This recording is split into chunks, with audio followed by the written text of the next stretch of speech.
بسم اللہ الرحمن الرحیم۔ ہماری آج کی کہانی کا نام ہے ڈلوانا کی ڈائن، قسط نمبر 3۔ تو آئیے شروع کرتے ہیں آج کی کہانی۔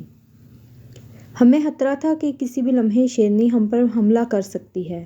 دفاتراً 20-25 گز دور جھاڑیوں کے جھنڈ پر بکثرت مکھیاں اڑتی نظر آئیں۔ ذرا اور آگے بڑھے تو ان کی بھنبھناہٹ صاف سنائی دینے لگی۔ لاش ہوا انسان کی ہو یا کسی حیوان کی، اگر تادیر جنگل میں پڑی رہے تو گوشت اور مکھیاں بکثرت اس پر ٹوٹ پڑتی ہیں۔ لیکن تعجب خیز بات یہ ہے کہ اگر شیر کسی جانور کو ہلاک کرے تو اس کی موجودگی میں کوئی مردار اور جانور تو درکنار گوشت اور مکھیاں بھی لاش کے قریب نہیں پھٹکتیں۔ عموماً شیر آدھا جانور کھا کر باقی ماندہ جاڑ جھنکار سے چھپا دیتا ہے، جو اس بات کی واضح علامت ہے کہ شیر نے دوبارہ اسے کھانا ہے۔ لیکن اگر شیر کا واپسی کا کوئی ارادہ نہ ہو تو وہ لاش چھپانے کی زحمت نہیں کرتا۔ یہ ایک طرح سے گدھوں، سیاہ گوشوں اور دوسرے مردار حوروں کے لیے دعوت عام ہوتی ہے۔ جھنڈ پر گوشت اور مکھیاں بکثرت دیکھ کر میں نے یہی اندازہ لگایا کہ شیرنی وہاں موجود نہیں۔ قریب پہنچنے پر ہمیں جھاڑی کے اندر پڑی ایک لاش نظر آ گئی، لیکن اس کی حالت اس قدر خراب تھی کہ پہلی نظر میں اس پر گوشت اور خون کے ملغوبے کا گمان گزرتا تھا۔ ارد گرد جا بجا ہڈیاں اور بال بکھرے ہوئے تھے۔ شیرنی نے جو کسر چھوڑ دی وہ گوشت خور مکھیوں اور دوسرے مردار حوروں نے پوری کر دی تھی۔ ہم نے اطراف کا جائزہ لے کر اطمینان کر لیا کہ وہاں آدم خور موجود نہیں۔ غالباً وہ گزشتہ رات پیٹ بھر کر جا چکی تھی۔ مجھے اس بات پر دلی تاسف ہوا کہ ہمارے سامنے پڑی ہوئی باقیات کسی عورت کی لاش کی تھیں۔ اس کا فقط ایک پاؤں اور بایاں ہاتھ سلامت رہ گئے تھے۔ مخروطی انگلیوں والے مرمری ہاتھ دیکھ کر میرے دل پر گھونسا سا لگا۔ جانے کیوں مجھے لگا کہ وہ خاصی خوبصورت عورت ہوگی۔ زرق برق لباس کی چیتھڑیں دیکھ کر ہمیں احساس ہوا کہ اس کا تعلق کسی متمول گھرانے سے ہے۔ مجھے یقین ہے جناب وہ گھوڑا اسی عورت کی ملکیت تھا، راجو تاسف بھرے انداز میں بولا، اور شاید وہ بچہ بھی۔ مگر شام گئے کوئی عورت اپنے بچے کو لے کر اس قدر پرخطر جنگل میں کیوں آئی؟ میں نے ہنکارہ بھر کر جواب دیا، یہ تو اس بدنصیب کا کوئی اتا پتہ معلوم ہونے کے بعد ہی معلوم ہو سکتا ہے۔ یہ کہہ کر راجو نے ایک لکڑی سے لاش کو یوں الٹ پلٹ کر دیکھا جیسے اسے کسی شے کی تلاش ہو۔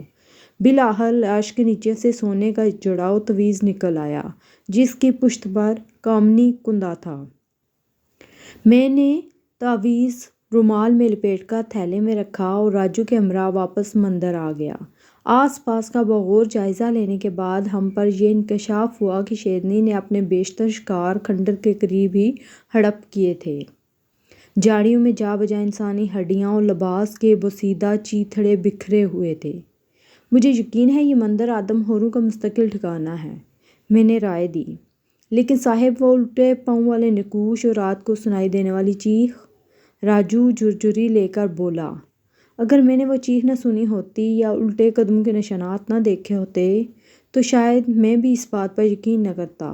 مجھے خاموش پا کر راجو بولا، صاحب یہاں ضرور کوئی ایسا چکر چل رہا ہے جو ہماری سمجھ سے بالاتر ہے۔ فی الحال ہم گاؤں واپس چلتے ہیں، میں نے جواب دیا۔ خوراک اور وافر گولیاں لے کر ہم سرے شام مندر کے قریب کسی مضبوط درخت پر مچان بنائیں گے۔ مجھے یقین ہے اس طرح نہ صرف ہم آدم خور کو کیفر کردار تک پہنچا دیں گے بلکہ چڑیل کے اصرار سے بھی پردہ اٹھ جائے گا۔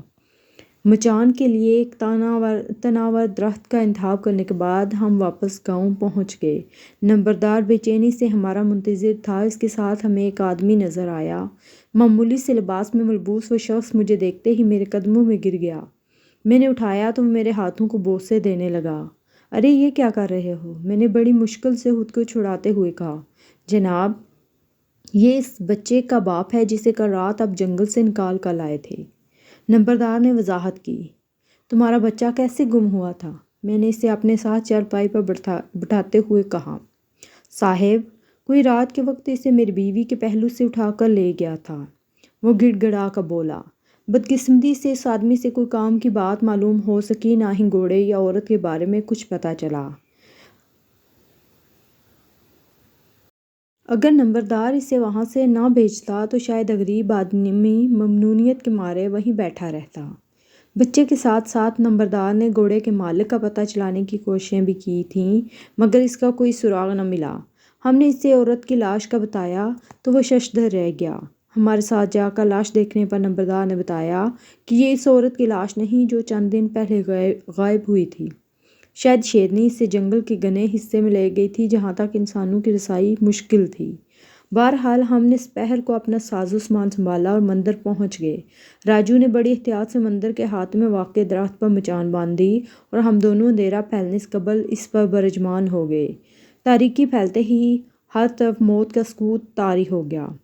کبھی کبھی کہیں دور سے گیدڑوں کے چیخنے کی آوازیں سنائی دیتی تو خاموشی ٹوٹتی۔ ہمارے کان کسی آہٹ پر لگے ہوئے تھے مگر دور تک شیر کی موجودگی کے آثار نظر نہ آئے۔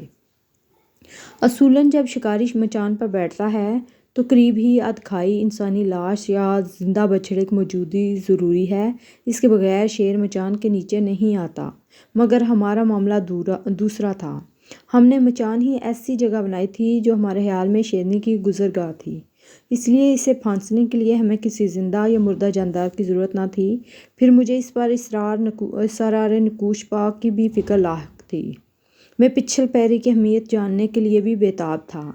میرا ذہن اپنے خیالات میں الجھا ہوا تھا کہ راجو نے مجھے ہلکا سا ٹھوکا دیا۔ اسی وقت جنگل کے جنوبی حصے سے ایک مادہ چیتل کی آواز گونجتی سنائی دی۔ میں نے محتاط ہو کر پہلو بدلا اور تاریکی میں آنکھیں پھاڑ پھاڑ کر دیکھنے کی کوشش کرنے لگا۔ رات کاجل کی طرح سیاہ اور ڈراؤنی تھی اور تاریکی اتنی کہ قریب کھڑے ہوئے درخت بھی اس کا حصہ بن گئے تھے۔ آسمان پر چاند ستاروں کی قندیلیں ضرور روشن تھیں لیکن گھنے جنگل کے باعث ان کی مدھم روشنی کسی کام کی نہ تھی۔ مجھے لگا کہیں جیسے کوئی زندہ وجود کچھ فاصلے پر موجود ہے اور حالات کا جائزہ لے رہا ہے۔ رات کی تاریکی میں آدم و درندے کی قوت سامہ، شامہ اور باصرہ اس قدر تیز ہو جاتی ہے کہ اسے الفاظ میں بیان نہیں کیا جا سکتا۔ انہی فطری ہتھیاروں کے باعث وہ عرصہ دراز تک شکاریوں سے بچا رہتا ہے۔ لیکن میری چھٹی حس نے بتایا کہ اس وقت جو کوئی بھی آس پاس موجود ہے وہ کم از کم شیرنی نہیں۔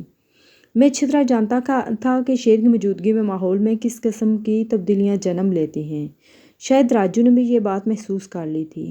اس سے لمحے ناقابل یقین حد تک تیز بدبو کا بھبکا میرے نتنوں سے ٹکرایا۔ میں نے باختیار اپنی نظریں اس طرف گھمائیں جہاں سے بدبو آئی تھی۔ ارد گرد جھاڑیوں میں سرسراہٹ ہو رہی تھی جو وہاں کسی کی موجودگی کا پتہ دیتی تھی۔ تاہم کوئی جانور مثلاً گیدڑ بھی جھاڑی ہلا سکتا تھا۔